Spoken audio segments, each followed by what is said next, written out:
Shabbat Shalom, everybody. This is Student Rabbi Shmuel, Stephen Epstein, coming to you for wish you a Shabbat Shalom, and to talk about this week's Torah portion, which is Beshalach. This particular Torah portion is very remarkable in that it contains the Song of the Sea, which has been included in our daily morning prayers because it's just such a wonderful thing. Here we have Moses has now taken the children of Israel out of Egypt. And some people talk about the number of people that were leaving. Some people put it at about 600,000. In the Torah, 600,000 refers to the males between the ages of 20 and like 50, 55. If you include all the other people, the women, the children, the older people, some of the other rabble that came with them, that used that as an excuse to leave Egypt. You're talking about 2.5 million people. So they're coming out of Egypt into the desert, and they are right at the bank of the Sea of Reeds, otherwise known as the Red Sea. And there's some discussion as to whether this was actually the Sea of Reeds or maybe it was a tributary that came out of the Nile. Anyway, they are facing the Sea of Reeds. Behind them comes Pharaoh and 600 of his best charioteers. Now, this is the arrogance of power. Okay? Pharaoh had seen the plagues. He'd seen the 9 plagues. He'd seen the 10th plague, the killing of the firstborn. He'd seen that the God of Israel, Hashem, has basically laid waste to Egypt, and now the Israelites have left. As they have left, he now has what might be called buyer's remorse. And a lot of his courtiers were kind of egging him on, saying, "What did you do? We just lost a bunch of slaves. Who's going to do our work now?" And of course, there was the humiliation, because Pharaoh was considered to be sort of a god to the Egyptians. So he got his best charioteers and started following them.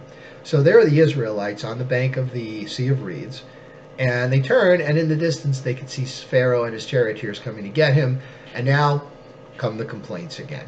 What did you do? We were comfortable in Egypt. We had a pot full of meat every night. We had grain. We were well taken care of.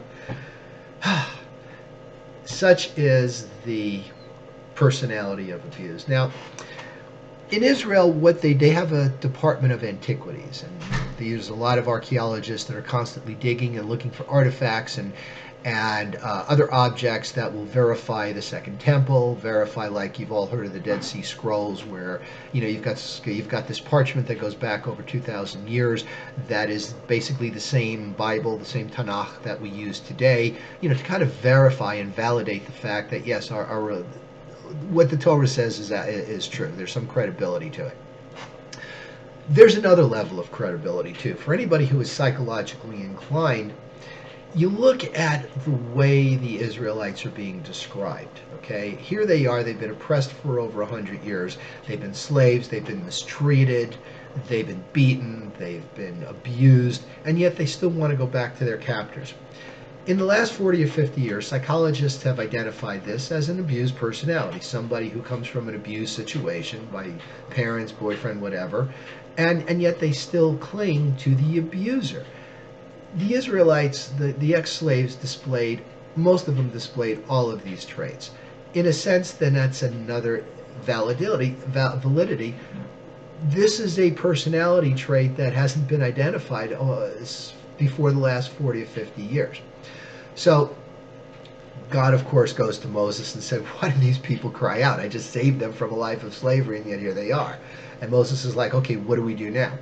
And God says, "Stretch out your hand, and the sea will part." Well, before that happened, okay, Moses told the people what they were going to do. He said, "Go into the sea, start marching into the sea. I'll raise the staff, and the sea will part." No one believed him except one person, Nachshon ben Amminadab, who was the prince of the tribe of Judah. He was the one brave soul that marched into the sea. As he got into the sea where the water was chest level, then the sea part, and everybody followed him in. Now, 2 things were happening here. First of all, the sea split. Second of all, the bottom of the sea was hardened so that people could actually walk on it.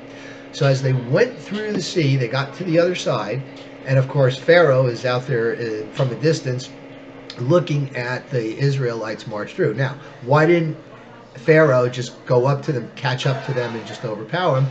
Because what Hashem did, he put a barrier, a cloud of fire in their way. So they couldn't pass through that, just like you saw in the movie, The Ten Commandments. So as the Israelites got to the other side, Pharaoh started to follow them in, and God closed up the sea. It swallowed all the charioteers, drowned them. Some of the bodies washed up onto the shore of the other side so the Israelites could see, yes, the Egyptians are no more. So with that, now there was a song by the sea, a song of gratitude. And the Song of the Sea is part of our liturgy.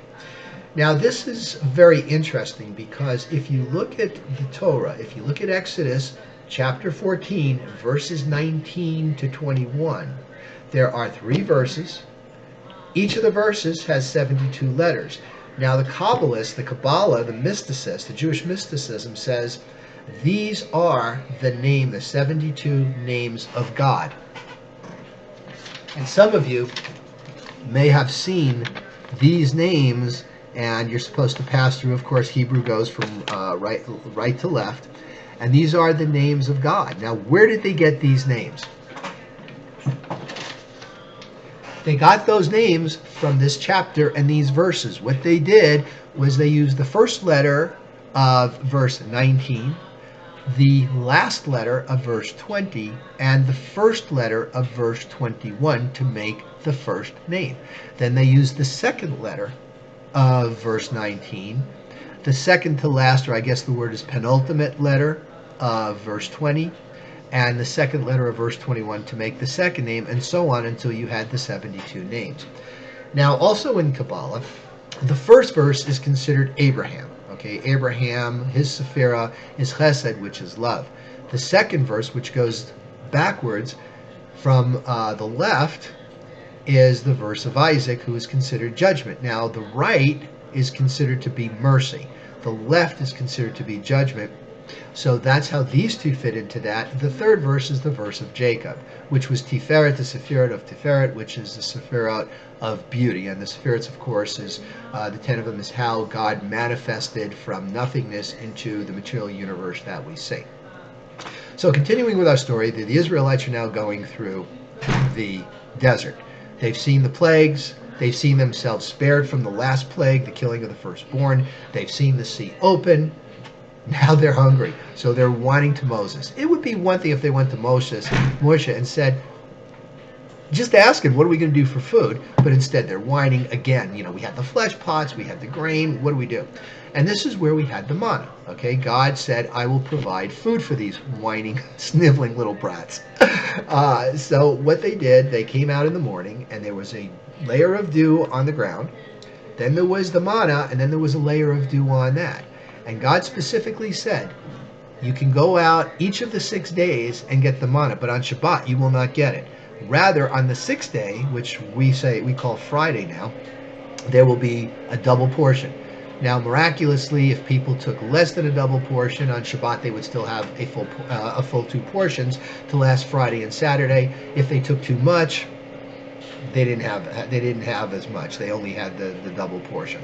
And anybody that tried to take extra and keep it, well, it spoiled. It was worm infested. It was bad. They had to get rid of it. So God provided that every day. Then the people started complaining about meat, and this is where God said, tomorrow you will have meat. God says to Moses, why these people keep crying out? Isn't what I did good enough? You know, which is the first time really that we ever had Jewish guilt. God's like, all right. I took them out of Israel. I took the Israelites out of Egypt. I gave them food. I split the sea and still ate wine. Kind of hara, you know, a little bit of a joke. So next we have him providing food and meat for the Israelites. Finally, we have the Amalekites. Now, the Amalekites were brutal people. What they would do as the long line of Israelites were marching through the desert, the women and the children were pretty much in the back of the line. They would wait at the back of the line and attack the women and children. They were brutal people.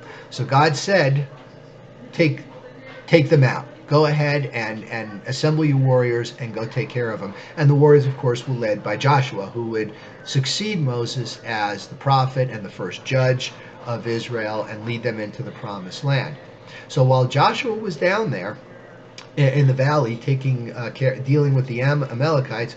Moses went up to the mountain. We had Aaron on one side, Hur, who was another one of his loyal followers, on the other. When he lifted up his arm, the Israelites would prevail. When he put it down, unfortunately, they wouldn't. So what did they do? He had some elders holding his hands up so the Israelites would be victorious.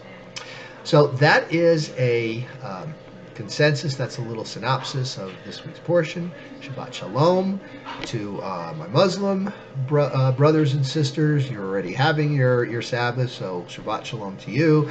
And for you Christian brothers and sisters, I know Sunday is the Lord's Day. It's the day that Jesus arose from after being dead. So happy Lord's Day to you. For the rest of us Jews, Shabbat Shalom, and may you have a nice day of rest.